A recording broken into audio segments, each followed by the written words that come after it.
Salam sejahtera saudara yang kekasih dalam nama Tuhan Yesus Kristus. Kembali kita bertemu dalam dimensi iman Kristiani. Terus belajar menggali kebenaran sejati, karena hanya dengan itu kita mempunyai harapan dalam kehidupan ini. Firman Tuhan. Namun sebelum kita lanjut saudara, kita lebih dulu berdoa. Kami bersyukur, kami berterima kasih ya Tuhan untuk waktu indah yang Tuhan berikan. Tolong kami diperenungkan firman supaya kami sungguh dapat memahami dan kuat untuk menjalani hidup kami berkenan kepadamu. Berkati sertai kami dalam belas kasih-Mu demi Kristus Yesus. Tuhan, kami berdoa, kami memohon. Terpujilah Tuhan kami kekal selama-lamanya. Amin. Saudara-saudaraku yang dikasihi oleh Tuhan Yesus Kristus, Galatia pasal yang kelima, ayat 22 sampai 23, demikian firman Tuhan. Tetapi buah roh ialah kasih, sukacita, damai sejahtera, kesabaran, kemurahan, kebaikan, kesetiaan, kelemah lembutan, penguasaan diri. Tidak ada hukum yang menentang hal-hal itu. Nah, kali ini kita akan membicarakan penguasaan diri. Sebagaimana yang selalu kita diingatkan, buah roh bukan buah-buah roh, singular bentuknya. Satu buah 9 rasa, satu kuasa 9 fakta. Dan 9 itu merupakan sebab akibat di dalam seluruh kehidupan. Sehingga orang mengenal kita ya dengan utuh siapa kita. Jadi tidak ada satu bagian kita bilang ada, satu enggak ada, tidak. Ya, tetapi itu tidak bisa diurai, dipisah-pisah karena memang itu menyatu. Ya. Nah, disinilah sebetulnya menunjukkan kualitas kekristenan seseorang, di mana kemudian dia bertumbuh secara utuh dan dia menjadi seorang yang memahami dalam kebenaran yang semestinya. Nah, ini penting. Nah, oleh karena itu pengertian ini menjadi pengertian yang patut untuk kita lihat. Apa ini maksud dengan penguasaan diri? Kita sudah bicara dengan kelemah lembutan, saudara. Kelemah lembutan adalah sikap toleransi terhadap orang lain. Ya, dan bagaimana dia cukup dewasa, ya, toleransi tapi bukan berarti kompromi, lalu menukar balik atau menukar tambahkan kebenaran, bukan. Ya, kemudian yang kedua, dia mampu dan cukup dewasa untuk memahami perbedaan-perbedaan yang tajam, tetapi dalam kelembutan yang penuh sehingga menciptakan sebuah diskusi, begitu ya. Dan kemudian dia jadi orang yang bersahabat, bisa menghibur, itu gambarannya. Nah, orang yang seperti ini adalah orang yang kemudian akan dengan teduh dan dia bisa menguasai dirinya. Nah, ini penting saudaraku. Ya. Nah, orang yang bisa menguasai dirinya. Nah, inilah penguasaan diri. Karena itu penguasaan diri menjadi sangat penting. Saudara-saudara, ada ungkapan ya, pahlawan penguasa kota banyak ditemukan. Tapi orang yang bisa menguasai dirinya itu menjadi pencarian yang tidak kunjung usai. Artinya, menemukan pahlawan-pahlawan hebat yang bisa menguasai kota banyak. Tapi orang yang bisa menguasai dirinya, waduh, itu tidak mudah. Karena itu banyak orang menyebut dirinya sebagai hebat, jago, luar biasa. Silakan saja. Tidak ada yang hebat di sana. Tapi mampukah dia menguasai dirinya? Nah, itu persoalan berat. Sehingga penguasaan diri hanya mungkin karena ada penaklukan diri kepada kehendak Allah. Ya, maka orang yang dikatakan menguasai diri itu adalah orang yang memang betul-betul memiliki buah roh. Mereka yang dihidupi oleh roh. Sehingga mereka mampu menaklukkan dirinya. Mereka mampu menguasai dirinya. Tanpa Roh Kudus, tidak akan pernah orang bisa menguasai diri. Kalau bukan karena roh dan ada buah roh itu dalam hidup, tidak akan bisa orang menguasai diri. Ya, permainan emosi bisa dilatih. Misalnya, saya dilatih kalau marah tenang, saya senyum. Lalu kemudian semuanya bisa beres. Lalu saya pulang, saya suruh orang habisi orang itu. Bisa kan? Tapi saya dikenal sebagai orang yang tenang. Nah, saudara-saudara, ada banyak orang-orang dengan penampilan-penampilan yang tampaknya mereka mumpuni dalam menguasai diri, tampaknya mereka begitu luar biasa sehingga kita menyebut, wah dia orangnya hebat loh, udah dipanasin begitu nggak marah. Wah, kan keren kedengarannya. Tetapi jangan lupa pada apa yang dikatakan Alkitab. Bisa saja engkau berkata seperti itu, silakan saja. Ya, tetapi itu bisa dilatih. Tapi sebetulnya dia marah, dia kendalikan marahnya. Lalu kemudian sesudah berpisah, lalu dia suruh orang untuk menghabisi lawannya. Dan lawan itu kaget setengah mati. Karena dia tidak pernah menduga. Nah, inilah bahaya dalam kehidupan. Bagaimana seharusnya orang hidup di dalam hari-harinya. Inilah bahaya dalam perjalanan kita. Bagaimana kemudian kita berkenan atau tidak di hadapan Tuhan. Nah, saya pikir ini menjadi pemikiran-pemikiran serius dalam hidup orang percaya. Bagaimana belajar untuk mengerti kebenaran itu seutuhnya. Bagaimana kemudian tidak terjebak sehingga kemudian berbuat yang tidak berkenan kepada Tuhannya. Nah, inilah yang menjadi pemikiran kita, inilah menjadi perenungan kita yang harus kita tumbuh kembangkan dalam hidup sehari-hari kita. Bagaimana kita hidup berkenan kepada Tuhan. Bagaimana kita hidup melakukan kehendak Tuhan. Perlu, penting. Saudara-saudara yang dikasihi Tuhan Yesus Kristus. Sejauh mana engkau hidup seperti apa yang Tuhan mau? Penguasaan diri. Maka penguasaan diri adalah orang yang menaklukkan diri pada kehendak Allah. Yang menaklukkan diri pada kehendak Allah tidak pernah bisa tanpa Roh Kudus. Maka Roh Kudus menolong orang percaya menaklukkan diri sehingga orang percaya menguasai dirinya. Maka hidupnya bukan lagi dia, tetapi kehendak Allah yang memenuhi hati dan pikirannya. Ketetapan Allah, arah yang Allah mau, yang memenuhi hati dan pikirannya. Nah, ini prinsip pertama penguasaan diri. Jadi patutlah untuk kita menjelajah diri kita. Patutlah kita untuk mengukur diri kita.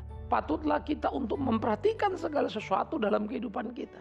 Apakah kita hidup seperti kehendak Allah itu? Apakah kita melakukan apa yang Allah mau itu? Nah, saya pikir ini penting dalam hidup orang percaya. Penting bagaimana kita menggumuli hari-hari kita. Supaya hidup kita menjadi hidup yang berkenan kepada Tuhan yang ajaib itu. Jadi perhatikan. Pemikiran pertama, prinsip penguasaan diri.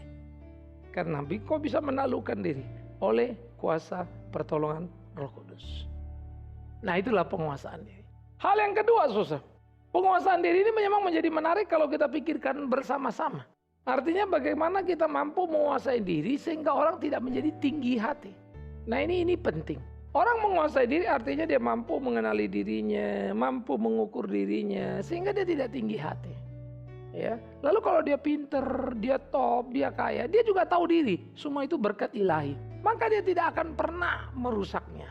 Nah, ini yang penting. Nah, jadi bagian-bagian seperti ini saya pikir perlu untuk kita perhatikan. Apakah kemudian kita menjadi orang Kristen yang mampu menguasai diri? Apakah kita orang yang bisa mengukur diri dan tahu diri? Sehingga dengan demikian kita bisa mengukur sejauh mana kita pintar atau bodoh. Kalaupun kita bodoh tidak jadi minder karena ada penguasaan diri. Kalaupun kita pintar tidak jadi sombong karena ada penguasaan diri. Maka penguasaan diri mempunyai berbagai aspek di dalam seluruh kehidupan. Membuat orang tidak menjadi minder, membuat orang tidak jadi rendah diri. Tetapi juga tidak membuat orang menjadi sombong, membuat orang menjadi besar kepala. Tidak. Nah, oleh karena itu, entah dia pintar, entah dia bodoh, entah dia kaya, entah dia miskin. Itu tidak mempengaruhi kualitas dirinya. Karena dia mampu menguasai oleh karena berkat ilahi di dalam hidupnya. Banyak orang tampaknya rendah hati. Banyak orang tampaknya bisa menguasai diri. Tapi sebetulnya karena tidak berdaya. Ya, orang tidak berdaya cenderung diam, bukan? Kelihatannya rendah hati. Wah, orangnya biasa-biasa saja. Wah, dia tuh gak naik mobil loh, Pak. Ya, kalau dia gak naik mobil. Karena uangnya gak cukup kan juga ya. Memang dia gak bisa. Lalu dia bilang, saya tidak perlu mobil. Ya, padahal karena gak bisa beli, itu kan gawat. Kalau orang bilang tidak bisa perlu apa, saya tidak perlu mobil-mobil mewah. Padahal dia bisa beli, itu orang hebat. Tapi kalau nggak bisa beli lalu bilang saya nggak butuh, itu kan kacau. Butuh tapi nggak bisa beli, butuhnya nggak salah kok. Syukur-syukur ada waktu bisa beli. Ya. Tapi kalau bilang saya nggak butuh, karena memang tidak mampu membelinya, maafkan saya, apa hebatnya itu? Kan tidak ada, bukan? Nah, oleh karena itulah sebetulnya orang penguasaan diri itu hebat. Sebaliknya dia mempunyai peluang untuk mendapatkan sesuatu. Untuk dia menjadi kaya dia bisa korupsi, tetapi dia tidak melakukan. Nah, itu penguasaan diri yang hebat. Padahal kalau lihat jabatannya, waduh, sangat mungkin sekali. Ya, di republik kita ini ada 1-2 pejabat yang orang bilang gila, istilahnya tanda petik. Gila kenapa? Posisi cukup bagus, cukup tinggi, tapi hidup sangat sederhana sekali. Karena tidak mau korupsi. Padahal banyak orang-orang yang kemudian sama gilanya dalam tanda petik, yaitu gila. Posisi baru masih di bawah tapi hartanya sudah menumpuk tak karu-karuan. Korupsinya gila-gilaan. Saudara bisa melihat betapa pentingnya penguasaan diri untuk menempatkan seseorang sehingga punya harga diri dan berharga di mata orang lain. Nah, sejauh mana kita punya harga diri itu? Sejauh mana kita punya penguasaan diri sehingga sungguh-sungguh hidup kita menjadi hidup yang bermutu. Dan saya pikir inilah kekristenan yang akan menolong kita menjadi orang yang mampu menguasai diri kita. Ingat, penguasaan diri adalah anugerah ilahi, di mana kita bisa menaklukkan diri karena pertolongan Roh Tuhan, sehingga kita bisa menguasai diri yang takluk tadi itu. Ingat yang kedua, penguasaan diri adalah kemampuan mengelola. Bagaimana kemudian kita menjadi orang yang tidak rendah diri ketika tidak punya, tapi sombong diri ketika kita berpunya. Itu penguasaan diri. Dia membuat balance. Ya. Kalau kita ketemu orang seperti ini, menyenangkan bukan? Nah, kalau orang melihat kita, saudara, kira-kira orang bilang kita apa ya? Atau kita lihat diri kita sendirilah dulu. Apakah kita orang yang punya penguasaan diri? Saya pikir penting. Ya, kita seringkali digelisahkan oleh hal lahiriah. Kita digelisahkan oleh pakaian. Kita digelisahkan oleh kendaraan yang kita pakai. Kita digelisahkan oleh berbagai hal. Karena kita tidak mampu menguasai diri kita. Sehingga kemudian muncullah godaan-godaan tadi itu. Godaan ini, godaan itu, punya ini, punya itu, dan seterusnya. Nah, kita menjadi orang-orang yang sangat rawan di dalam kehidupan dan jatuh dalam godaan. Nah, ini keseriusan yang patut untuk kita jaga. Supaya kita jangan terjerembab dalam hidup keimanan kita. Supaya kita jangan kacau dalam hidup keimanan kita. Penguasaan diri itu harus ada. Maka tidak bisa dibayangkan kalau seorang rohaniawan, seorang pemimpin agama tidak punya penguasaan diri. Lalu bagaimana dia bisa menceritakan? Bagaimana dia bisa berkhotbah atau berceramah, menyampaikan pada orang, pada umat apa yang harus dilakukan? Dia sendiri tidak bisa menguasai dirinya. Kan gawat itu bukan? Mana boleh jadi pemimpin seperti itu? Nah, oleh karena itulah tiap kita harus mengukur diri kita. Mana bisa seenaknya, mana bisa semaunya. Jadi ini saya pikir menjadi pemikiran serius kita. Saudara-saudara yang dikasihi oleh Tuhan Yesus Kristus. Apa yang digambarkan dalam Galatia menjadi pergumulan penting bagi tiap orang percaya. Apa yang digambarkan di dalam kitab Galatia menjadi perenungan yang patut untuk kita pikirkan. Bagaimana kita mengerjakan apa yang semestinya. Nah, oleh karena itulah saudara-saudara yang dikasihi oleh Tuhan Yesus Kristus. Bagaimana kita hidup sebagai orang percaya dan menjalani hari-hari kita. Saya pikir menjadi penting untuk kita hidup seperti apa yang Tuhan kehendaki. Dan bagaimana kita menjalaninya supaya kita bisa memuliakan Tuhan. Dan inilah yang harusnya kita pikirkan dalam keseharian kita. Bagaimana dengan saudara? Bagaimana dengan saya? Bagaimana hidup kita? Saudara yang dikasihi oleh Tuhan Yesus Kristus. Camkanlah, renungkanlah, pikirkanlah. Nah, oleh karena itu, ini menjadi perenungan-perenungan kita yang serius, pemikiran kita yang serius. Bagaimana seharusnya kita hidup di dalam kehendak Allah dan melakukan apa yang Dia mau. Penting bukan? Nah, mari kita lanjut lagi saudara-saudara yang dikasihi oleh Tuhan Yesus Kristus. Penguasaan diri yang bulat dalam diri tiap orang. Penguasaan diri yang ada, maka ada aspek yang berikutnya. Kalau yang pertama tadi adalah penguasaan diri, datang karena kita bisa menaklukkan diri dan kita menguasai diri. Ini pertolongan Roh Tuhan tadi bukan? Kedua, penguasaan diri tidak menjadi sesuatu yang kemudian menimbulkan ekses dalam hidup kita. Bagaimana kita menjadi salah dalam keseharian kita. Artinya, kamu kalau rendah tidak kalau miskin tidak jadi rendah diri, kalau kaya tidak jadi sombong diri. Nah, itu penguasaan diri. Ya, itu penting.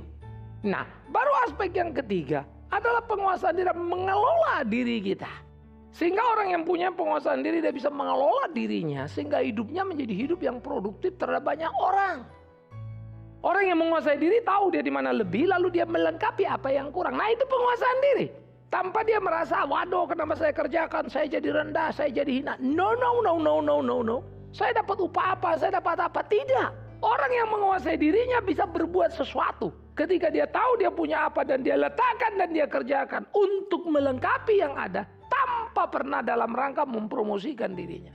Orang yang mempromosikan diri terhadap apa yang dilakukannya, sejatinya dia tidak punya penguasaan diri.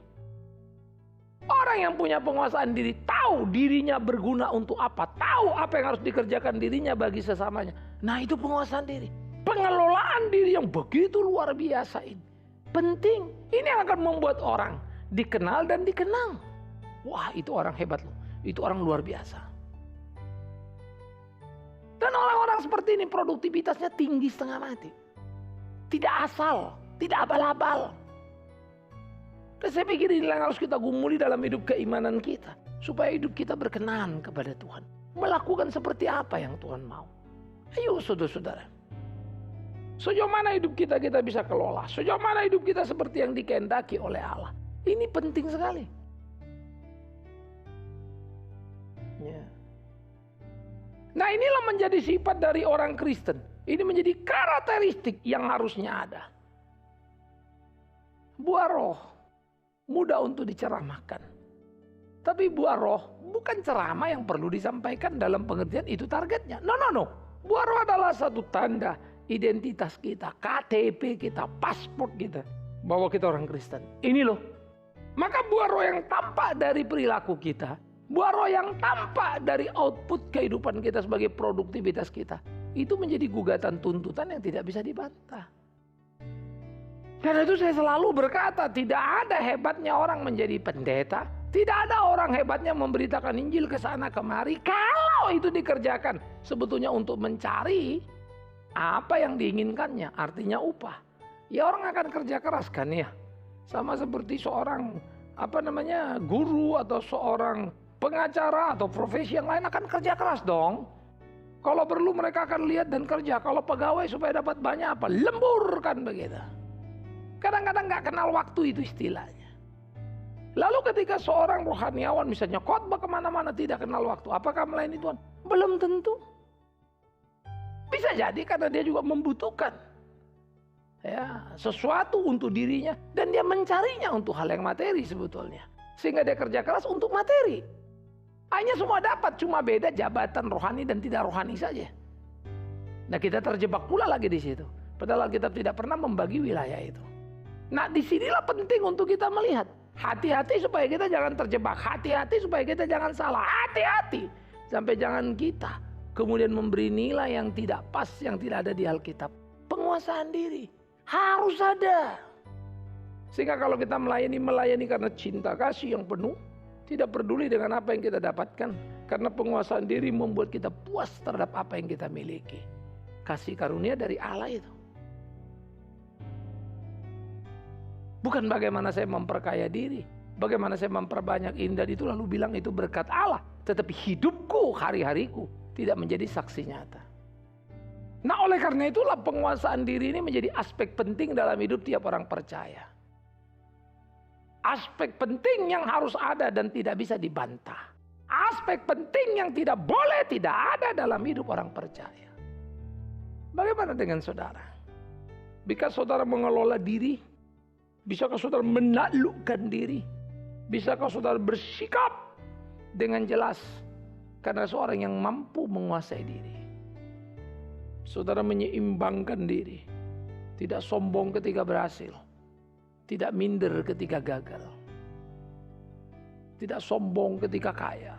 Tidak minder ketika miskin. Karena kaya miskin bagi orang yang bisa menguasai diri bukan masalah. Penguasaan diri itulah masalah. Kalau saya bisa menguasai diri, menerima kemiskinan, kan gak masalah toh. Saya gak bisa terima kemiskinan, nah itu masalah. Kenapa tidak bisa terima kemiskinan? Karena tidak ada penguasaan diri. Kita gak punya jati diri. Orang kaya kita pengen kaya, orang begini kita pengen begitu. Toh bawa kemana? Ya gak heran lah kalau kita mengukur pakai ukuran orang, padahal orang bukan kita dan kita bukan orang. Ya gak jadi, kecewa lah. Masa iya orang lain jadi bisa terus kau juga jadi dan bisa? Dari mana logikanya? Engkau tidak bisa memaksakan itu, bukan? Nah ini yang penting saudara. Nah oleh karena itu saya pikir ya kekristenan harusnya menjadi satu perangkat penting dalam hidup keimanan kita. Itu bukan sekedar susunan teori dalam kita berteologi. Tapi awas jangan pikir berteologi tidak penting. Dan itu bukan sekedar satu tumpuk aksi-aksi yang kita kerjakan tanpa pemahaman yang benar. Bukan. Karena kalau bicara baik tidak perlu Kristen, juga orang baik kok. Bicara bagi-bagi sembako tidak perlu Kristen, orang banyak bagi-bagi sembako kok. Apa hebatmu jadi Kristen? Itu tidak monopoli gereja, saudara-saudara. Berbuat baik monopoli banyak apa? Menyangkut dan dikerjakan oleh banyak orang dan keyakinan. Ya, karena itu kekristenan yang dituntut adalah pengenalan akan diri sehingga engkau dikenal sebagai murid Kristus karena perilaku hidupmu. Adakah penguasaan diri? Nah, itu menjadi pertanyaan. Lalu kalau nggak punya gimana kita petantang-petenteng bilang, oh saya ini hamba Allah, tapi nggak ada penguasaan diri. Kan itu mengerikan setengah mati. Ya, nah bagian akhir dari penguasaan diri yang perlu kita perhatikan, kita lihat bentuk praktikalnya tadi. Bentuk praktikal daripada penguasaan diri adalah, saudara-saudara, bagaimana engkau dipimpin dalam hidupmu, bersyukur untuk apa yang ada. Nah, orang perlu penguasaan diri untuk mensyukuri apa yang ada, sehingga tidak meminta apa yang tidak ada, apalagi ngotot mencarinya, lalu memaksa untuk memilikinya. Kan gawat itu. Ya, itu penguasaan diri. Ya. Jadi aspek-aspek praktikal yang kita lihat tadi, yang saya sebutkan tadi dalam hidup sehari-hari kita, patutlah kita ukur. Jadi orang kalau bisa menguasai dirinya bersyukur banget loh itu. Ya. Orang yang bisa menguasai dirinya, bisa ngatur tadi yang saya bilang, mengelola itu ya. Dia belajar. Kalau kemampuan dia 20 misalnya, dia belajar baru 10. Dia dorong dirinya 11, 12, 13, 14, sampai mencapai 20. Nah, itu penguasaan diri. Maka orang yang menguasai diri tidak mungkin malas. Orang yang menguasai diri tidak mungkin tidak optimal. Pasti optimal. Pasti dia tidak malas. Dan orang yang menguasai diri tidak mungkin dia bertumpuk pada dirinya, cinta pada dirinya. Karena dia bisa kuasai diri, yang dia tahu dirinya hidupnya anugerah ilahi, maka hidupnya pun dia bagi. Itulah orang yang menguasai diri. Ingat, banyak pahlawan yang bisa menguasai kota yang mengalahkan musuh. Ya, banyak kisah seperti Hercules yang kuat yang bisa mengalahkan banyak orang. Kita punya cerita Joko Tingkir yang hebat misalnya. Kuat. Tapi siapa yang punya penguasaan diri? Yang tidak mengumbar keinginan dirinya, tapi bisa menguasai dan mengendalikannya oleh pertolongan cinta kasih Allah. Wah, itulah orang kuat yang sesungguhnya. Samson kalah karena tidak bisa menguasai dirinya. Sehingga Dalila dalam kekecilan tubuh munggilnya, di kecantikan tubuhnya, merontokkan Samson, saudara. Miris kan? Hanya Samson rontok. Samson jatuh. Samson hancur. Karena tenaganya, energinya besar, tapi penguasaan diri tidak ada. Bagaimana dengan kita? Adakah penguasaan diri pada hidup kita? Lagi-lagi patut kita bertanya. Ingat, berkhotbah mudah. Ingat untuk bilang, saudara-saudara, kita mesti menguasai diri ya. Jangan gini, jangan gitu, harus gini, harus gitu. Gampang ngomong itu. Tetapi itukah hidup kita? Nah, akan tampak dalam hari-hari kita. Akan tampak dalam kehidupan kita. Ya. Saya bersyukur mengenal banyak orang. Saya bersyukur dengan bergaul dengan banyak orang. Kadang-kadang muncul keinginan juga banyak, neko-neko ya. Kalau gini pengen ini, kalau lihat orang gini pengen ini. Selalu. Tapi bagaimana melatih diri? Untuk inilah saya. Apa yang saya ada, saya nikmati. Pantang untuk mengambil yang bukan milik hanya untuk menaikkan status diri. Pantang untuk kemudian tidak jujur hanya untuk mendapatkan keuntungan. Demi supaya dari motor berubah jadi mobil, mobil jadi mobil mewah. Di mana penguasaan diri? Orang yang tanpa penguasaan diri sedang menghancurkan dirinya. Karena orang tanpa penguasaan diri akan terus meluluhlantangkan dan merontokkan seluruh sendi-sendi kehidupannya. Siapa yang bisa merusak hidup orang? Diri sendiri. Kenapa? Karena tidak bisa menguasai diri. Diri yang tidak dikuasai itu liar setengah mati. Karena hawa nafsu besar dan tidak bertepi. Semuanya pengen, gak pernah puas. Karena itu kalau gak bisa menguasai diri, hidup kita ini jadi tong sampah. Apa saja ditampuskan sana. Dan busuk baunya. Hati-hati. Ya, kalau kita nonton TV, nonton talk show kadang-kadang muak ya. Kalau ngeliat orang betapa ngomong gini, kita dengar. Lalu kalau kita ulang lagi lebih geli lagi. Lah orang sekelas ini ngomong begini gimana ya? Masa ada orang pintar omong seperti ini? Tapi orang punya penguasaan diri, dia tenang, selalu berbicara benar. Ribut dia tidak ladeni, dia cuma senyum karena melihat orang itu hanya bisa bicara tapi tanpa makna. Itu mengerikan. Semoga kita tidak seperti itu, tapi orang yang mempunyai penguasaan diri, lalu kita berlatih diri dan hidup sesuai kehendak Allah. Berbahagialah orang yang bisa menguasai diri, karena dia bukan hanya akan menaklukkan kota, tapi akan menaklukkan kehidupan ini. Amin. Kita berdoa, saudaraku.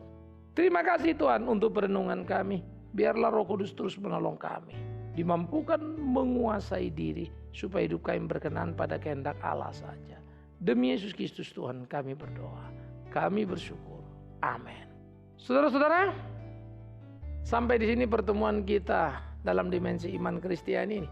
Terus doakan apa yang kita kerjakan. Ambil bagian apa yang saudara bisa dukung, supaya terus pelayanan boleh dikerjakan, nama Tuhan dipermuliakan. Informasikan pada tiap rekan. Jangan lupa hari, waktunya tayang untuk mereka juga bisa menyaksikan bersama dimanapun mereka berada. Sampai bertemu dalam dimensi iman Kristiani berikutnya. Shalom.